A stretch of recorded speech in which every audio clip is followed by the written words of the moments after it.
se situent les métaux rares en Ukraine. On voit bien où se trouvent les réserves de métaux stratégiques, du lithium, du titane ou encore du rubidium. Alors vous ne connaissez peut-être pas forcément tous leurs noms et pourtant leur utilité est cruciale. On s'en sert pour des objets électroniques, numériques, des téléphones portables, des disques durs, des écrans, des voitures électriques, des turbines, mais aussi pour la fabrication d'armes. Alors ce sont le meilleur atout du président ukrainien Volodymyr Zelensky. Donald Trump avait proposé justement d'investir dans cette terre rare et de monnayer la protection américaine de l'Ukraine. Hier, à la conférence de la sécurité de Munich, Volodymyr Zelensky a refusé cet accord. Écoutez. Je n'ai pas autorisé les ministres à signer l'accord car il n'est pas prêt. À mon avis, il ne nous protège pas. Il n'est pas prêt à nous protéger, à protéger nos intérêts. Pour moi, il est très important de parler des investissements en Ukraine et des investissements en particulier. Et cela doit être écrit correctement juridiquement et c'est un investissement. Il faut dire que Donald Trump voulait 500 milliards pour ces terres rares. Alors combien valent-elles et quelle est l'importance stratégique de mettre la main justement sur ces terres rares? On va en débattre avec vous, Brigitte Hadès. Bonjour. Vous êtes grand reporter pour la revue Politique Internationale. Avec vous, Michel Derzanski, merci d'être avec nous. Enseignant à l'ESJ Lille, auteur de Comprendre les fractures du monde contemporain aux éditions Hatier. Et toujours Maxime Yeddo autour de la table et Lucas Manget. Alors justement, on va d'abord revenir sur ce deal qu'avait proposé Donald Trump. Justement, Brigitte Hadès, quel était finalement le pacte, le marché proposé par le président américain? Mais il faut d'abord voir pourquoi Zelensky a tout d'un coup parlé des terres rares, parce qu'il s'est dit que c'est le moyen de faire revenir Trump vers l'Ukraine et s'intéresser à l'Ukraine. C'est un personnage qui ne raisonne qu'en businessman, et donc c'était parfait de le réattirer avec ça. Deuxièmement, Zelensky, ce qu'il veut, c'est la sécurité de son pays. Donc, il ne va pas lui donner un des atouts qu'il a contre quelque chose qui n'est pas clair. Et il veut demander, il a toujours demandé que s'il doit faire un deal, une paix ou une trêve en tout cas avec la Russie, il faut qu'il y ait des troupes au sol.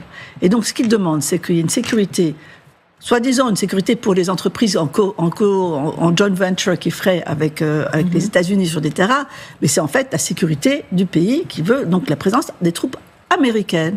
Mais à mon avis, il ne les aura pas, les troupes américaines, mais il aura les troupes européennes. Ce qui va nous permettre, moi je vois ça comme ça va permettre aux Européens de revenir avec leur importance, et on a vraiment des grands atouts parce que on a des troupes très militaires, des armées excellentes. Justement, avant d'aller sur le plan de sécurité, restons encore un instant sur ces terres rares. Oui. Donald Trump, Lucas Manget, proposait 500 milliards. Ça vaut ça, des terres rares aujourd'hui, pour qu'on comprenne bien en fait à quel point c'est l'enjeu finalement géostratégique de demain.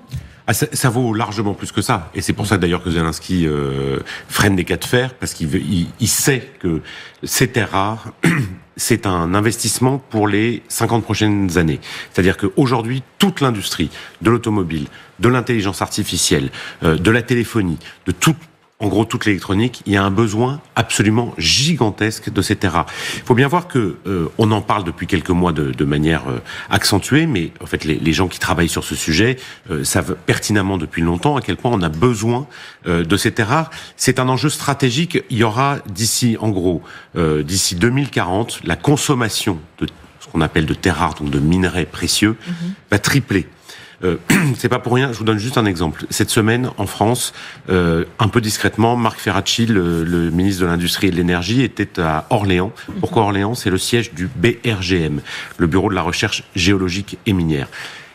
Qu'est-ce qu'il lance? Un état des lieux des terres rares en France, c'est-à-dire on va déployer des avions, des hélicoptères, faire des forages, voir où on en est. Ça n'a pas été fait depuis les années 70. C'est-à-dire qu'en France aussi, nous avons des terres rares. Dès qu'il y a des mines, il y a des terres rares et des métaux précieux. Parce que on va pas rentrer dans des détails scientifiques, mais un certain nombre de ces métaux précieux sont extraits d'autres métaux. C'est-à-dire que on va chercher du cuivre, et puis dans ce cuivre, on va extraire une autre partie un autre métal, du lithium, du tantal, du césium, du germanium.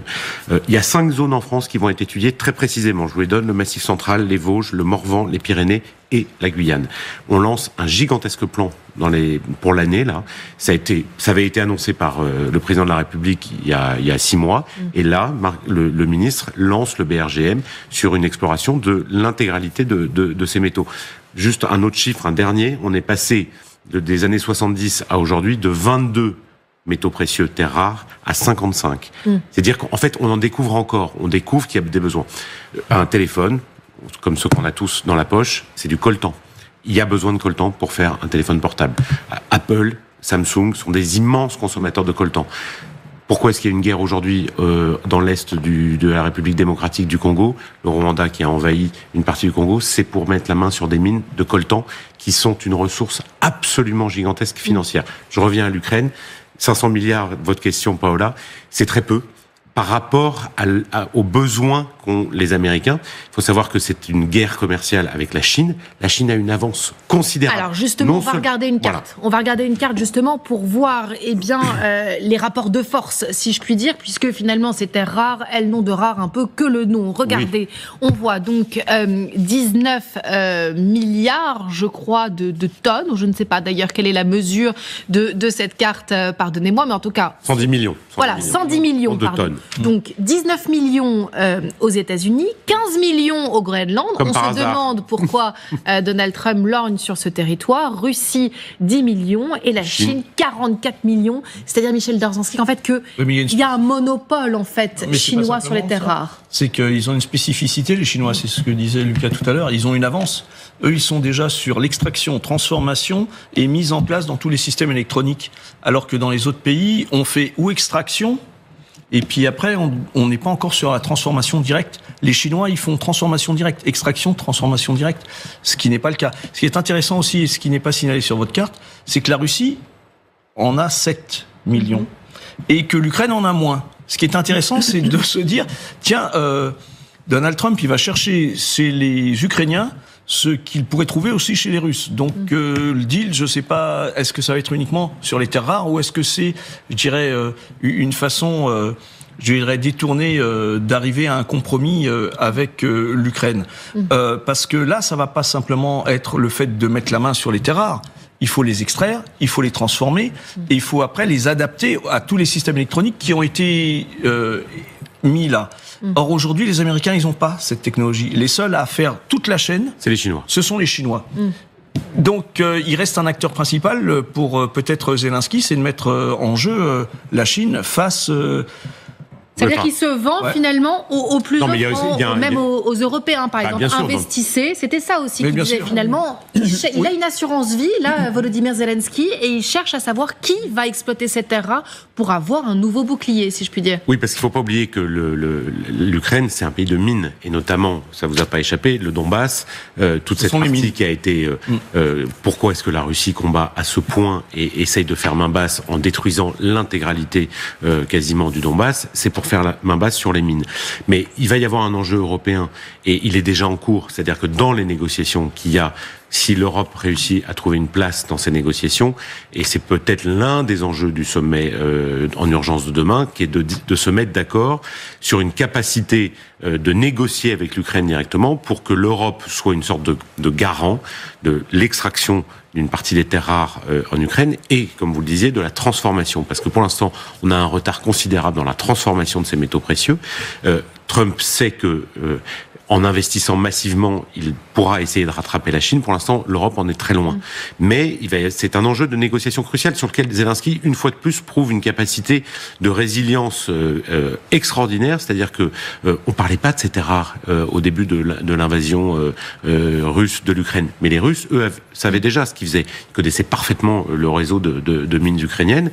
L'Europe s'y penche tardivement, mais ça va être un enjeu absolument crucial aussi pour la croissance économique de l'Europe. En tout cas, on peut dire que Volodymyr Zelensky a trouvé la bonne façon finalement de parler à Donald Trump en tant qu'investisseur immobilier, si je puis dire, Brigitte. Absolument. Et alors, je tiens aussi à dire qu'en fait, il y a aussi des terres rares en Iran. Et Musk a été rencontré à New York les gouvernants iraniens en secret, juste après l'investiture. parce que et après ils ont démenti les Iraniens. Mais en fait, je pense que on l'a entendu, en tout cas on l'a lu dans la presse. Et donc c'est parce qu'il y a beaucoup de terres rares en Iran et que Musk a énormément besoin de ça pour ses batteries là, parce qu'il a maintenant toute une grande usine en Allemagne. Donc ça c'est un petit détail mais important. Donc moi je pense que Zelensky a été très malin de faire ça.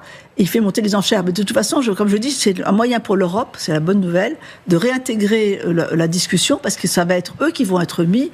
Et on a vraiment une grande puissance au sein de l'OTAN avec l'interopérabilité des troupes européennes. Et on va être les garanteurs de la trêve qui aura lieu entre la Russie et l'Ukraine. Et ce qui est important, c'est que la Russie n'a pas tellement besoin de terres rares. Parce qu'elle n'a pas vraiment besoin, ça ne l'intéresse pas, parce qu'elle ne développe pas, elle n'a pas d'industrie de tout ça, vraiment. Oui, enfin. Elle en aura sûrement besoin. Le fait que la Russie cherche à faire main basse sur les mines du Donbass, c'est pas uniquement pour la géographie, c'est aussi pour les mines. Oui, mais je ne sais pas si on s'obsède sur les terres rares, mais je pense qu'il y a des chances pour que les terres rares, on en trouve ailleurs. Parce qu'il y en a partout. On en découvre pour l'instant, on est sûr qu'il y en a en Ukraine. Tous les jours. C'est ça. En tout cas, c'est intéressant. Oui. Alors, on va y venir justement au Groenland dans un tout petit moment, justement, parce qu'on sera en ligne, justement, avec Mika Mered, spécialiste du Groenland. Mais juste un mot, Maxime, quand même. C'est intéressant de voir, effectivement, comme la guerre, aujourd'hui, se joue à multiples niveaux. C'est-à-dire qu'il y a la guerre dans les tranchées, il y a la guerre informationnelle, et il y a cette guerre aussi économique, stratégique, qui se joue en parallèle. Bien sûr, et il ne faut jamais oublier que c'est, on va dire, l'idée de proposer d'amener les terres rares sur le terrain de la négociation, c'était justement le plan de Zelensky. Il y a déjà quelques mois, il devait avoir, au moment de l'élection de Donald Trump, déjà une rencontre entre l'administration ukrainienne et l'administration américaine au moment de Joe Biden. Ça ne s'est pas fait, et en attendant justement le fait que Donald Trump arrive au pouvoir, précisément parce que on savait, et du côté ukrainien d'un côté et du côté américain, que ce serait Donald Trump qui en ferait véritablement un point de puissance d'un deal économique. Et on voit aujourd'hui avec les différentes déclarations en effet de Zelensky, etc., que c'est ce qui est en train de se passer, évidemment. Alors justement, nous sommes en ligne avec Mika Blujon-Mered. Bonjour Mika Mered, vous êtes spécialiste du Groenland, chargé d'enseignement en géopolitique des Outre-mer à Sciences Po. Vous avez signé une tribune au journal Le Monde. Au Groenland, le consensus fragile sur l'Arctique est pulvérisé au profit d'un discours suprémaciste. Je précise que le Groenland, c'est l'une des terres rares, l'une des régions encore inexploitées où on trouve du fer, du nickel, de l'or, mais aussi des métaux rares. C'est pour ça qu'on vous a invité à participer à cette émission. Justement, c'est ça, cet objet de convoitise de Donald Trump?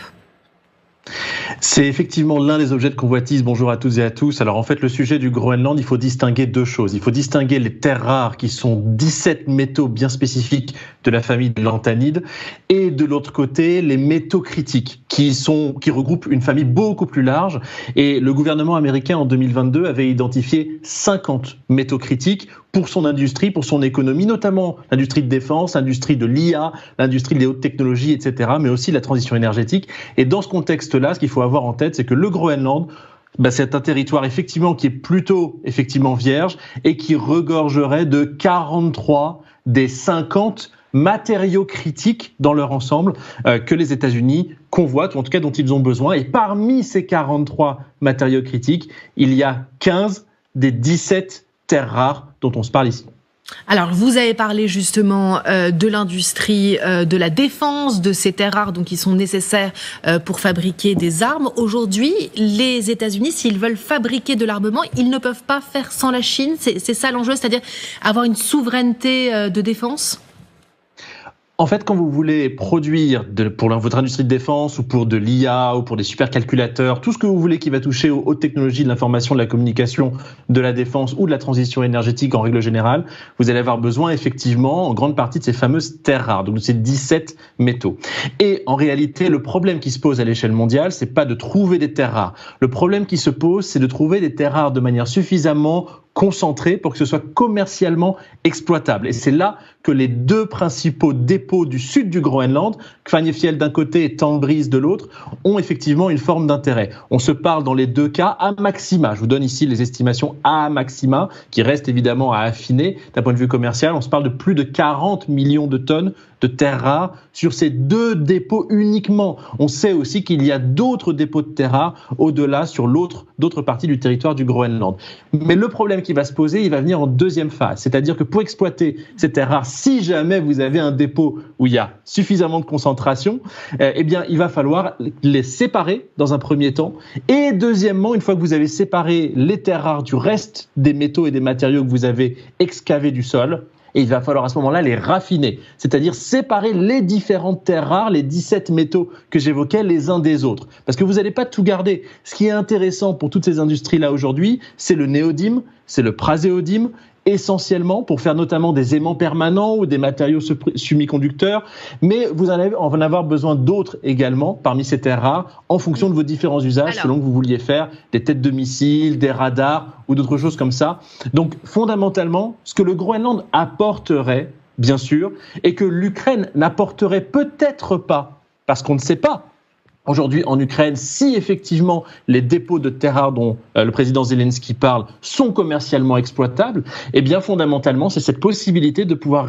Merci à Mika Menrad pour ces précisions et ces nouveaux mots de vocabulaire qu'on apprend avec vous et ces guerres de demain qui s'annoncent justement sur le plan de l'intelligence artificielle, de la défense. Merci infiniment et on espère vous réinviter bientôt sur ce plateau. Alors avant de lancer les grandes opérations raffinage, il s'agit aussi justement de conquérir par la force ou par la monnaie ces territoires. Est-ce que vous pensez que justement Donald Trump a cette vision impérialiste de mettre main basse sur toutes les terres qui l'intéressent? Alors, Trump, il procède par effet d'annonce. Mais en fait, ce qui est complètement incroyable, c'est que les Américains sont là depuis 1941 au Groenland.